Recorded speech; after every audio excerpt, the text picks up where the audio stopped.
Bon dia, recentment he fet una col·laboració amb aquest noi del Sec2Jon, és un youtuber que té més de 50.000 seguidors i he tingut l'amabilitat de fer un vídeo, ell i jo, que ara el veureu, i a mi m'agrada tant que el penso quedar anclat al meu compte com a vídeo important, no?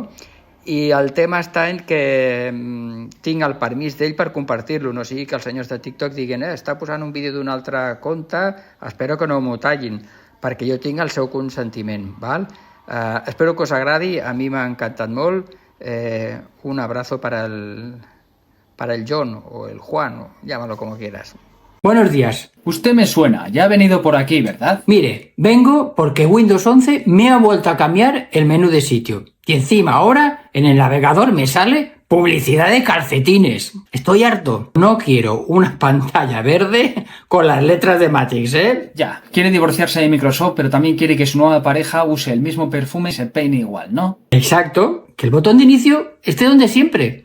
Que mis carpetas se llamen documentos y no /home, no sé qué leches. Bueno, y que sea bonito, ¿no? No como una patata del año de la Tana. Usted no busca un sistema operativo, busca refugio. Alguien que le coja de la mano y que le diga que todo va a salir bien mientras le quitan las cadenas de Windows. Pues dale un Nixos, que aprenda lo que es una configuración declarativa. Si quiere orden, que aprenda a programar su propio caos. Ya estaba tardando, la ratilla que siempre aparece cuando huele el queso en ventanilla. Pero ¿no ves que este señor no quiere programar? Lo que quiere es imprimir un documento PDF sin que le pida 50 contraseñas. Y para usted tenemos un trámite de transición indolora. Pasillo 3, ventanilla 2, Thorin OS. ¿Thorin? Sí, parece el nombre de un villano de una película de ciencia ficción. Villano no, es su héroe salvador. Tiene una herramienta llamada Thorin Appearance, que es la crema. ¿Que quiere que parezca Windows 10? Un clic. ¿Que quiere que parezca un Mac? Otro clic. Es un camaleón del software libre. ¿Y mis programas? ¿Voy a tener que hacer un curso de ingeniería para instalarme el Chrome?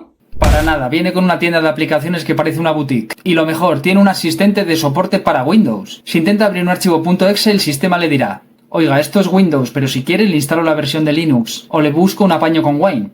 Le va a tratar como a un marqués. Bah, es un sistema con ruedines. Es Linux para los que echan de menos el panel de control. Es envolver el kernel de Linux con los colores de Microsoft. ¡Eso es un sacrilegio! Ignore la ratita. Thorin OS es estable. Es resultón y a los 5 minutos se olvidará de que ya no está en Windows. Más cuando el PC no se quede colgado al actualizar. ¿Y es rápido? Porque mi ordenador ya tiene sus años. Tiene una versión Lite para resucitar cafeteras. Y una versión Pro si quiere que su PC parezca un centro de mando de la NASA. Así. Por fin entiendo el uso que se le da a mis impuestos. ¡Ole tú! Bueno, no se emocione tanto. Thorin OS es el mejor compañero para un nostálgico de Windows. Pero ya me vendrá llorando con algún problema, tipo ¿dónde está el solitario? O la impresora no imprime. ¡Siguiente! Adiós, Ubuntero. Miquel Ubuntero, el que no es informático, el que vino la última vez con Vende Full OS. Ya decía yo que me sonaba.